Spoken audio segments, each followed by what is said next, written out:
रामलाल एक गांव के मुखिया थे। उनके पास कई बीघा ज़मीन, खूब बड़ा घर, ढेर सारे खेत थे। दूसरे शब्दों में वे सबसे अधिक धनवान थे। गांव में एकमात्र पीपल का पेड़ था जो कि उनके घर के सामने ही था। उसे वे अपना पेड़ बताया करते थे। धनवान होने के कारण गांव के नियम भी वही बनाते थे। गांववासी सजा के भय से उनसे सवाल करने से भी डरते थे। एक दिन गांव का धोबी कमल नदी से कपड़े धोकर उन्हें सुखाकर वापस लौट रहा था। दोपहर का समय था। धुले सूखे कपड़े उसे लोगों को देने थे। रामलाल के घर उनके कपड़े देकर जब वह बाहर आया तो उसे पीपल के पेड़ की छाया दिखाई दी। वह थका हुआ तो था ही, ऊपर से दोपहर की गर्मी बहुत थी। वह थोड़ी देर पेड़ की छाया में बैठा तो कब उसकी आग लग गई और कब वह सो गया उसे पता ही नहीं चला। थोड़ी देर बाद उसे एक आवाज सुनाई दी। हे, कौन हो तुम? यहाँ क्या कर रहे हो? मेरी आज्ञा के बिना मेरे पेड़ की छाया में बैठने की हिम्मत कैसे हुई तुम्हारी? कमल ने आंखें खोली तो सामने रामलाल को खड़ा पाया। क्षमा करे सरकार, बहुत गर्मी थी।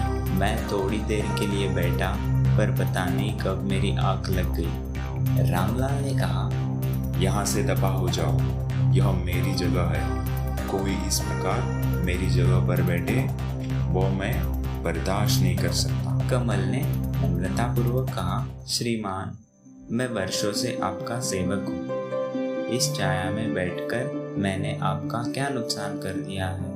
कमल की बातें तो सही थी। रामलाल मानो नींद से जाग गए हो। फिर वे सोचने लगे, ये जो बोल रहा है वो सही है, पर नहीं, यदि आज इसे छोड़ दूंगा तो वह कल फिर बैठेगा, फिर परसों और फिर हमेशा बैठने लगेगा। उसे देखकर दूसरे लोग भी बैठने लगेंगे। नहीं, मैं ऐसा नहीं कर सकता। प्रत्यक्ष रूप से कमल से बोले, देखो, मैं तुम्हारी सफाई नहीं चाहता हूँ। मैं नहीं चाहता हूँ कि कोई भी मुफ्त में मेरी चीजों का उपयोग करे। कमल ने कहा, श्रीमान, आपका क्या तात्पर्य है? क्या आप चाय के बदले पैसों की अपेक्षा करते हैं? हाँ, और क्या? रामलाल ने दृढ़ भाव से कहा। फिर कमल ने कहा, ठीक है श्रीमान, आप बताइए मुझे क्या देना है? रामलाल ने कहा, आज से 1 महीने के लिए 1000 रुपये। उसने कहा, ठीक है श्रीमान, मैं आपको पैसे दूंगा, मुझे स्वीकार है।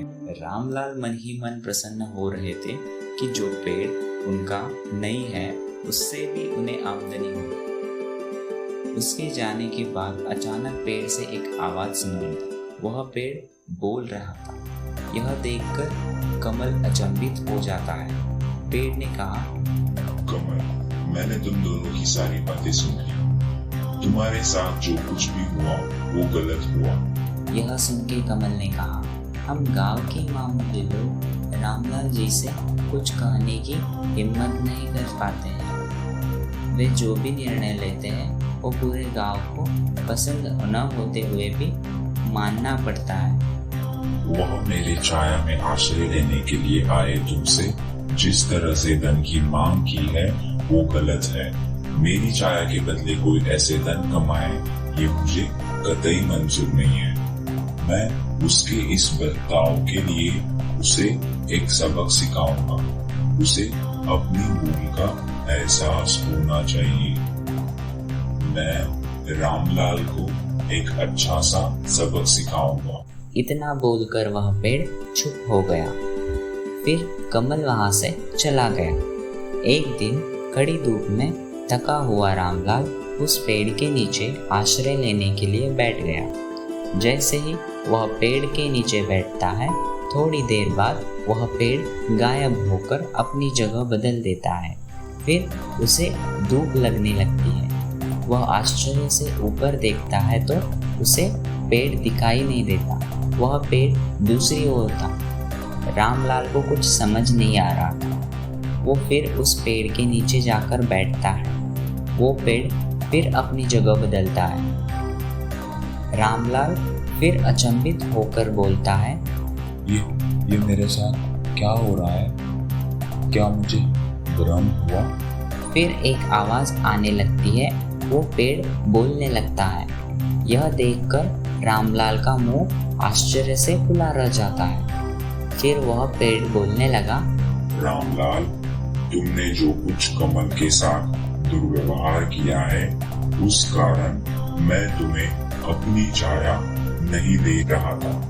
रामलाल ने बोला, क्या मैंने कुछ गलत किया है?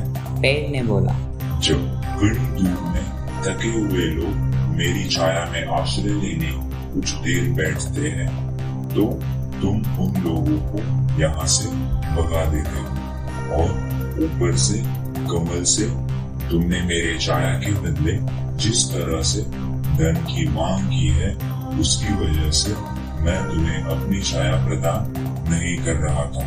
देखो रामलाल, तुमने जिस तरह से मुझ पर तुम्हारा हक जताया है वो गलत है।